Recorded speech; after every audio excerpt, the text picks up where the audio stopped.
సినీ ఇండస్ట్రీలో ఎంతో మంది స్టార్ సినీ వారసులు హీరోలుగా కొనసాగుతున్న సంగతి మనకు తెలిసిందే. ఇలా ఇండస్ట్రీలో వారసులుగా కొనసాగుతున్న వారిలో మహేష్ బాబు ఒకరు.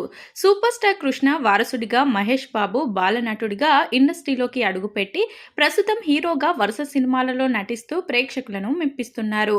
ఇక త్వరలోనే మహేష్ బాబు వారసుడిగా సితారా, గౌతమ్ కూడా ఇండస్ట్రీలోకి రావడానికి సిద్ధమవుతున్నారు.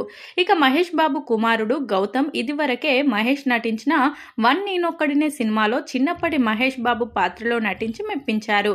ఈ సినిమా తర్వాత ఈయన చదువుపై దృష్టి పెట్టారు. ప్రస్తుతం సినిమా ఇండస్ట్రీకి సంబంధించిన కోర్సును ఈయన విదేశాల్లో చదువుతున్నారని తెలుస్తుంది. అయితే త్వరలోనే గౌతమ్ ఘట్టమనేని హీరోగా ఇండస్ట్రీలోకి రాబోతున్నారు అనే వార్తలు తాజాగా చక్కర్లు కొడుతున్నాయి. ఇప్పటికే గౌతమ్ను ఇండస్ట్రీకి లాంచ్ చేయబోయే డైరెక్టర్ కూడా ఫిక్స్ అయ్యారని తెలుస్తుంది. ఇండస్ట్రీకి లాంచ్ చేయబోయే డైరెక్టర్ ఎవరు, ఆ సినిమా విశేషాలు ఏంటి అనే విషయాలను చూస్తే మహేష్ బాబు కృష్ణవంశీ డైరెక్షన్లో ప్రేక్షకుల ముందుకు వచ్చిన చిత్రం మురారి. ఈ సినిమా అప్పట్లో ఎంతో మంచి విజయాన్ని అందుకుంది.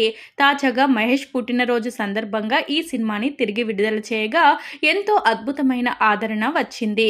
దీంతో డైరెక్టర్ కృష్ణవంశీ మీడియా ముందుకు వచ్చారు. ఈ సందర్భంగా రిపోర్టర్స్ ప్రశ్నిస్తూ మీరు గౌతమ్ను మురారి సీక్వెల్ సినిమా ద్వారా ఇండస్ట్రీకి పరిచయం చేయవచ్చు కదా అంటూ ప్రశ్నించారు. ఈ ప్రశ్నకు ఈయన సమాధానం చెప్తూ ఈ విషయం చెప్పాల్సింది నువ్వు నేను కాదు, మహేష్ బాబు నమ్రత చెప్పాల్సి ఉంటుంది. వారికి ఎలాంటి అభ్యంతరం లేకపోతే నేను గౌతమ్తో సినిమా చేయడానికి సిద్ధమే అని తెలిపారు. ఈయన మాటలను బట్టి చూస్తే మురారి సీక్వెల్ సినిమాతో గౌతమ్ను ఇండస్ట్రీకి లాంచ్ చేయడానికి సిద్ధంగా ఉన్నారని తెలుస్తుంది.